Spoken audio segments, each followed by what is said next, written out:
Hello and thanks for joining us on Meandmygolf TV. We are here at the beautiful Asprey. And today we're going to be talking about over the top and giving you one of the best drills to fix it. Let's take charge of your game.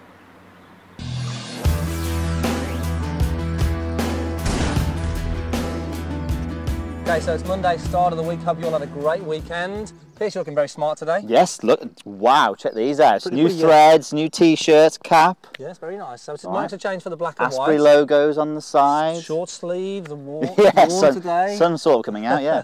It's going on. Okay, so answering the questions today from Twitter. Yep, we have a question from Ryan Jones saying, I tried everything. I'm trying to get the club under plane. Please help me. Can you help me?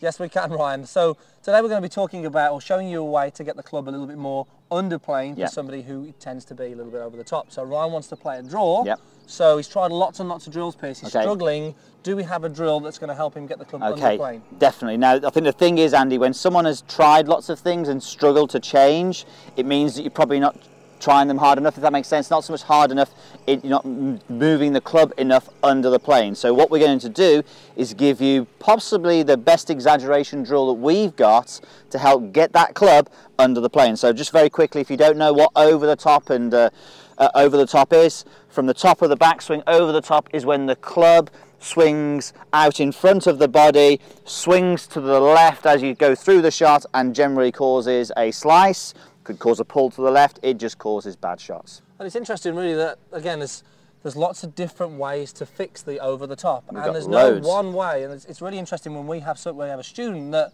one drill could work for one student, of course, and it might not work for this. So it's really important that we have a lot of different drills to help you find out what works for you. So this one here is going to be a real good one, I believe. And you're absolutely right. There are lots of drills. Just a quick one. We went to a conference about 10 years ago, and Martin Hall, great golf coach, we obviously have a lot of time for Martin, he said you need to get as many different ways as you can to stop someone slicing the golf ball, because that is that is the most common fault. So here's one of them. I don't think this is on Martin's list either. He actually went through a few of them. You might be able to take this one from us. Yeah, maybe. Okay, so what we need you to do now, when we coach, we're very lucky in that we have our grass practice tee. We actually have a brick wall at the back of the grass practice tee. So we get students to set up 2 feet away from the wall. Obviously they turn the club around. We get them to swing the club back normally, and then if we can just get the wall in there now, so the wall is 2 feet behind, I'm not touching the wall, looking down at the ball, we get them to get the club and drop it into the wall, or push the club back into the wall. So you can see now I'm not over the top, I'm pushing the club back into the wall, and then we get them to drag the club down the wall. As you can see here, Andy, there's no way I'm coming over the top here. The club is definitely from the inside. And then obviously when I get to about this area here, the club will come off the wall. Yeah. So the thing you need to do when you do this is you make sure when you put the club on the wall, you don't just sort of pull it down you actually drag it down. You try and get the club and push it through the wall. By doing that, then when we suddenly get to hit a golf shot, if you can have half of that feeling there, your club will probably still be under plane. Key thing when doing this, do that again for me, Pierce. And the really important thing about doing this, guys, is as you start it, as Pierce has got it on the wall now, he's not just pulling his arms down, he's still engaging his lower body. His lower body is still driving, and it's pulling his arms down. He's just focusing on keeping this grip end of the club into that wall and pushing into the wall. And it's so important that when you do this drill, as we always say, Pierce, the lower body has to start first, and we're feeling that club is staying much more behind us. Now, as much as I want to keep my arms relaxed, I can feel a little bit of strain here. If I was pushing this into the wall now, I'd feel there'd be a strain in my body. It actually can work pretty good for sequencing and lag as well. Yeah, so, but definitely for getting it more under the plane, it will definitely help. Now, sorry, you were going to say something? Yeah, okay, cool. The problem, because it's so exaggerated, I have had people, and I know you have as well, Andy, miss the ball on their first attempt after doing it, because they're so used to doing that, they then suddenly bring the club under plane and where's the ball? Where's the ball?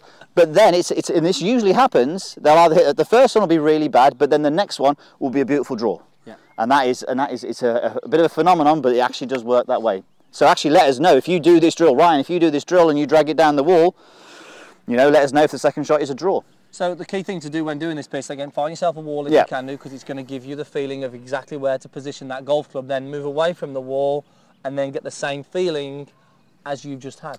Yeah, I mean, we're quite lucky that we have got that wall. We were going to do the video on Ken's house over here, but I don't think he would appreciate Drag it down his windows to wake him up in the morning. Rubber marks on the windows, not at all. So yeah, you need to find something. You can use obviously a fence, a wall, you know, anything that's sort of obviously a solid structure behind you. You know, see if you can find something to help you with. Maybe get a friend there and drag it down them. I don't know. Okay, so let's go through, Pierce, just how you would once done this drill, how you would then put that into your practice swing and recreate that same feeling. Because I know this is something that actually could benefit you in your swing a little bit. Definitely. And another one, sorry, at driving range as well. I know they have the dividers. This is actually a good way to do this. So you could actually stand here with a driving range divider behind you, swing the club back, drag it down the wall. Look, if you haven't got a wall, guess what? Just get the club, have a practice swing, swing back, imagine there's a wall there behind you and drag it down slowly and then move into the shot. And play that draw. And hopefully I'm not going to miss the ball. Okay, so I'm getting the same sensation. There's a wall behind me and I'm dragging that club down behind it. I want a draw here. Let's see what I've got. Oh, it went pretty straight. Actually, didn't get much of the draw. Oh, no, there might be a little bit there. Take that though, Pierce. Yeah, definitely take it. I was definitely underplaying anyway. The ball was never, it was never going to be a pull. That club was definitely dropping down behind me. Good. Okay, so as we said there, another way there to get you to get your club on plane or even slightly under. So if you're over the top, that could be the answer to get you on plane or even playing that draw if you get under the plane there. And I think, Ryan, if this one doesn't work for you, send us a message again and we'll see if we can find another even more extreme way. Okay guys, hope that helps. Ryan, post your comment. Anyone else, post your comments there. And again, keep your questions coming, guys. That fuels our fire to give you these videos and provide you with this instruction. So again, if you're struggling with anything out there, please put it up and we'd love to answer any questions. Thanks guys, and we'll see you next time. Thanks.